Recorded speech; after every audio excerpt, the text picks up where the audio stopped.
وہ رافعہ والا معاملہ تھا نا، جو کہتی تھی ہائے رافعہ اب کیا ہوگا، تو وہی والا معاملہ تھا. تو یہ جتنی بھی ادھیڑ عمر کی آنٹیز ہیں نا، ان کا عشق خان صاحب کے ساتھ جو مرتا مرتا عشق ہے نا، وہ تازہ تازہ ہو رہا تھا. تو کہا جاتا ہے کہ انہوں نے بھی میسج کر دیا، اور انہوں نے بھی کہا کہ ٹھیک ہے جی، میں اکتوبر میں جیسے ہی چارج سنبھالوں گا، میں فارم 47 والی گورنمنٹ کو ختم کروں گا، اور میں حلقے کھول دوں گا نواز شریف کے بھی اور مریم نواز کے بھی اور ادھر ادھر کے بھی، اور اس کے بعد جو ہے میں اس حکومت کا دھڑن تختہ کر دوں گا، اور اس کے بعد جو ہے میں لے آؤں گا کس کو، خان صاحب کو. اس کے بعد خان صاحب نے بھی جیل کے اندر جو ہے اپنے لوگوں کو بلایا، اپنے وزیروں وشیروں کو بلایا، اپنے کارکنان کو بلایا، اور انہیں یہ کہا کہ آپ سب لوگ نئے الیکشنز کی تیاری کر لیں. یہاں پر حکومت کے کان جو ہے وہ اچھے طریقے سے کھڑے ہو گئے. ایک تو انٹیلیجنس بیسڈ رپورٹس بھی آ گئیں، دوسرا یہ کہ ان کا واٹس ایپ گروپ بھی لیک ہو گیا، تیسرا یہ کہ ان کا جناب ان کی کانورزیشن لیک ہوئی، مگر ساتھ ساتھ یہ بھی پتہ چل گیا کہ آیا یہ بات غلط ہے یا صحیح ہے کہ خان صاحب نے اس کی تصدیق کر دی، کیونکہ انہوں نے جیل کے اندر بیٹھے ہوئے لوگوں کو کہنا شروع کر دیا. تو اس کے بعد حکومت نے یہ سخت فیصلہ کیا، اور اس کے بارے میں رانا ثناء اللہ نے بھی کہا ہے، اور یہ پوری کہانی انہوں نے اپنے پروگرام میں جو ہے، ایک پروگرام کے دوران شرکت میں انہوں نے یہ ساری بات بتائی ہے. اگر میں اب آپ کو سناؤں گی تو آپ کا ٹائم ویسٹ ہو جائے گا، کیونکہ میں نے ویسے ہی آپ کو ساری بات بتا دی ہے. تو اب میں چلتی ہوں اگلی خبر کی طرف. اب اگلی خبر یہ ہے کہ جسٹس یحییٰ آفریدی جو ہیں، ان کی مکمل بایوگرافی، ان کے بچپن سے لے کے بڑے ہونے تک کی مکمل بایوگرافی اگر آپ نے نہیں دیکھی تو میرے چینل پہ جائیے، میں نے الگ سے ایک ویڈیو بنایا ہے، اس پہ میں نے جسٹس یحییٰ آفریدی کی مکمل بایوگرافی شیئر کیا ہے. مگر آج جو میں خبر آپ کے ساتھ شیئر کرنے جا رہی ہوں وہ یہ ہے کہ جسٹس یحییٰ آفریدی کے جو والد محترم تھے وہ آخر کون تھے. ٹھیک ہے، اس کے بارے میں بڑی لے دے ہو رہی ہے، بڑی باتیں ہو رہی ہیں. تو آپ کو بتا دوں کہ سپریم کورٹ کے نئے تعینات ہونے والے چیف جسٹس یحییٰ آفریدی کے جو والد ہیں ان کا نام تھا جی عمر خان آفریدی. 3 سال تک خیبر پختونخوا کے چیف سیکرٹری رہے ہیں وہ، اور وہ پاکستان ملٹری اکیڈمی جو سارڈ آف آنر ہے اس کے وہ ونر بھی رہے ہیں. عمر خان آفریدی جو ہیں، یعنی کہ جو ان کے والد ہیں، وہ 1934 میں لنڈن میں پیدا ہوئے تھے. ان کا تعلق جو ہے وہ ایف آر کوہاٹ کے آدم خیل آفریدی قبیلے سے ہے. انہوں نے اپنی ابتدائی تعلیم جو ہے وہ مری میں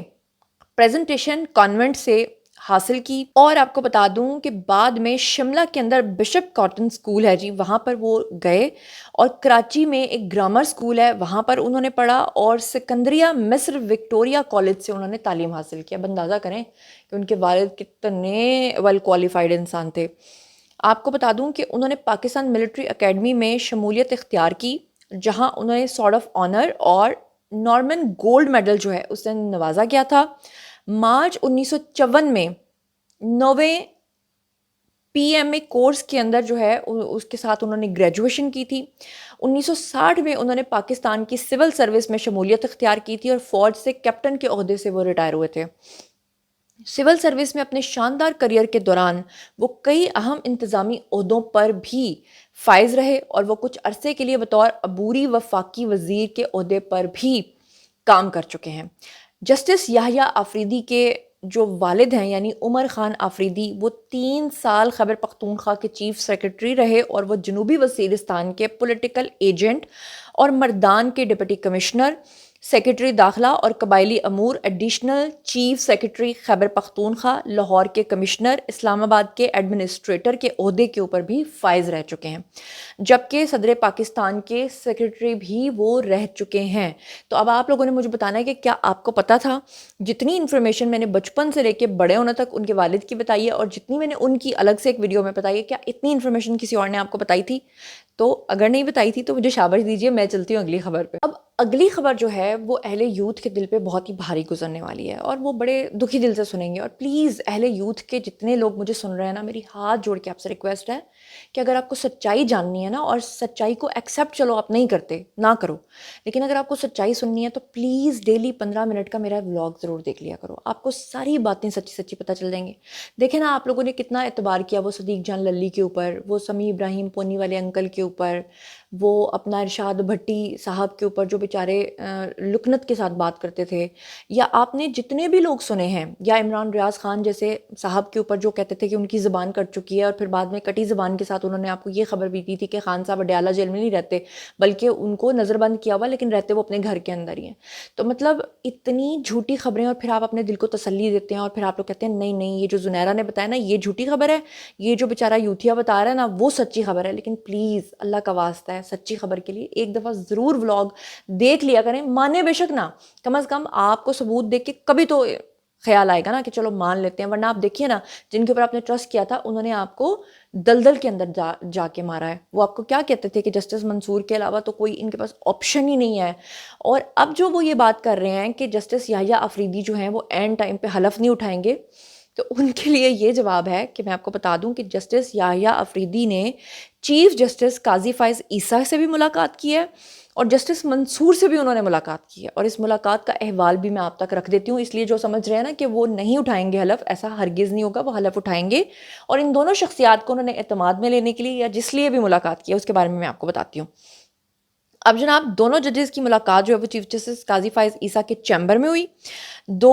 اور جس دوران چیف جسٹس نے جو ہیں وہ جسٹس یحییٰ آفریدی کو مبارکباد دی۔ ذرائع کا بتانا یہ ہے کہ جسٹس آفریدی نے مقدمات کی سماعت کے بعد چیف جسٹس سے دوسری ملاقات بھی کی۔ جسٹس یحییٰ آفریدی جو ہیں وہ جسٹس منصور علی شاہ کے چیمبر میں بھی گئے، جبکہ نامزد چیف جسٹس یحییٰ آفریدی کو ان کے چیمبر کے سٹاف نے بھی مبارکباد دی۔ ملازمت سے سبکدوش ہونے والے چیف جسٹس کے اعزاز میں جو فل کورٹ ریفرنس سے سینئر ترین جج خطاب کرتے ہیں، لیکن جسٹس قاضی فائز عیسیٰ کے فل کورٹ ریفرنس سے جسٹس یحییٰ آفریدی جو ہیں وہ خطاب کریں گے۔ اور آپ کو بتاتی چلوں کہ 26ویں آئینی ترمیم کے بعد خصوصی پارلیمانی کمیٹی نے چیف جسٹس سے آئندہ چیف جسٹس کے لیے 3 سینئر ترین ججوں کے نام مانگے تھے، جس میں سے جسٹس منصور علی شاہ، جسٹس منیب اختر اور جسٹس یحییٰ آفریدی کے نام جو ہیں وہ شامل تھے، اور یہ کرہ جو ہے وہ جسٹس یحییٰ آفریدی کے نام نکلا۔ بہت ہی اعلیٰ ظرفی ہے کہ وہ دونوں کے چیمبرز میں گئے، دونوں کے ساتھ ملاقاتیں کیں۔ اور آپ کو ایک اور بات بتاؤں کہ جو بیچارے اہل یوتھ ہیں نا، اب وہ نئے یوٹیوبرز کی کہانی سنیں گے، اور اس میں 2 سیاسی بیوائیں بھی شامل ہیں، ایک ہیں جی اسد طور صاحب اور ایک ہے متی اللہ جان، اور وہ بھی ویوز کی خاطر اور ڈالرز کی خاطر، سچائی وہ بھی جانتے ہیں کہ کیا ہے، صرف ویوز کی خاطر ظاہر بات ہے یوٹیوب پہ ویڈیو بنانا ہوتا ہے، تو ان کو پتہ ہے کہ اہل یوتھ کو ہم جھوٹ بولیں گے تو وہ ہمارے ولاگز کو کم از کم لاکھوں میں ویوز دیں گے، تو چلو سانو کی جھوٹی سنن دیادی نے جھوٹی سننے جان۔ لیکن بات یہ کہ اپنے ضمیر کے اوپر جو ہے نا کمپرومائز کر کے غلط بات کی نہیں جاتی، ورنہ میں بھی شاید ان کی لسٹ میں ہوتی۔ مجھے آپ لوگوں کی سپورٹ کی اس لیے ضرورت ہے کیونکہ سچ بتاتی ہوں آپ کو۔ تو آپ کو یہ بتا دوں کہ یہ بھی میرے ذرائع نے خبر مجھے دی ہے مبینہ طور پہ کہ جسٹس منصور علی شاہ کے بارے میں جو کہا جا رہا ہے کہ وہ اینڈ ٹائم پہ پھڈا ڈال دیں گے، وہ یہ کر دیں گے، وہ کر دیں گے، اور اب اہل یوتھ بڑے پریشان ہو گئے ہیں کہ وہ اچانک عمرے پہ کیوں نکل گئے ہیں۔ تو بتا دوں کہ کچھ اداروں کی طرف سے ان کو کہا گیا ہے کہ بھائی جان یہ ہمارا فیصلہ ہے، فیصلہ ہو چکا ہے، اگر اس کے اندر اب کسی نے بھی سمیت آپ کے ہرڈل کریٹ کرنے کی کوشش کی تو معاملات ورسٹ ہو جائیں گے، اور آپ دیکھ لیجئے کہ آپ کو ورسٹ کرنے ہیں معاملات یا آپ کو ٹھیک طریقے سے چلنا ہے۔ جس کے بعد ان کو جتنے بھی لوگ مشورہ دینے والے تھے، جنہوں نے کہا ہوگا کہ آپ یہ کر دیں وہ کر دیں، تو انہوں نے کہا مینوں سارے کرو معاف، میں چلا عمرے تھے۔ تو اللہ تعالیٰ ان کے عمرے کو قبول فرمائے۔ ویسے وہ بڑے نائس اور ڈیسنٹ سی پرسنالٹی لگتے ہیں بائی فیس، لیکن چلو یہ تاریخ گواہ ہے کہ جس نے بھی پی ٹی آئی کا ساتھ دیا ہے، جس نے بھی پی ٹی آئی کے ساتھ وہ کھڑا ہوا ہے، تاریخ گواہ ہے کہ وہ برباد ہوا ہے۔ آپ اس کی سب سے بڑی مثال جو ہے وہ ابھی جسٹس منصور علی شاہ کی دیکھ لیں، آپ فیض حمید صاحب کی مثال دیکھ لیں کہ آج بھی وہ جیل کی سلاخوں کے پیچھے بیٹھے ہوئے ہیں، اور ان کا ٹرائل جلد شروع ہو جائے گا، پراپر ٹرائل ابھی شروع نہیں ہوا، اور انہوں نے کتنی سختیاں کاٹی ہیں۔ اس کے علاوہ باجوہ صاحب شروع میں ان کے ساتھ کھڑے ہوئے، پھر انہوں نے دیکھا کہ ان کے ساتھ کیا بنی اور کیا کچھ ان کے ساتھ کیا گیا۔ پھر خود پی ٹی آئی کے بانی عمران خان کو دیکھ لیں، ان کی بہنوں کو دیکھ لیں، اور پھر شاہ محمود قریشی جو اچھے بھلے چھوٹتے جب نعرہ لگایا کہ خان کا ساتھ نہیں چھوڑوں گا، تو ان کی حالت دیکھ لیں۔ اور بشا بی بی کے بارے میں تو ویسے ہی کہہ رہے ہیں کہ وہ سیٹلمنٹ کر کے باہر آ گئی ہیں اور آ رہی ہیں، اور یہ خبر بھی، اس پہ بھی آپ نے مجھے شاباش دینی ہے، اور یہ اگلے ولاگ میں آپ کو پوری ڈیٹیلز بھی بتاؤں گی۔ میں آپ کو 1 سال سے یہ بات کہہ رہی تھی، اور وہ گئی بھی صرف اپنے آپ کو جسٹیفائی کرنے کے لیے تھی، کیونکہ ان کو پتہ تھا کہ لوگوں کو پتہ چل چکا ہے، تو اس لیے میں جسٹیفائی کرتی ہوں کہ دیکھو جی میں تو جیل کاٹ کے آ رہی ہوں، ٹھیک ہے۔ تو اسی کے ساتھ مجھے دیجیے اجازت، آج کے لیے اتنی خبریں، اور بتائیے کہ آپ اس بارے میں کیا سوچتے سمجھتے ہیں. جو کچھ بھی سوچتے سمجھتے ہیں شیئر کیجیے، پرسنلی جواب دوں گی. مزید خبریں، ولاگز، انٹرویوز اور سیاسی تجزیے جاننے کے لیے میرے ساتھ کنیکٹڈ رہنا ہرگز مت بھولیے گا. چینل کو سبسکرائب کر لیجیے گا. اپنا بہت خیال رکھیے گا. اللہ نے کے بعد.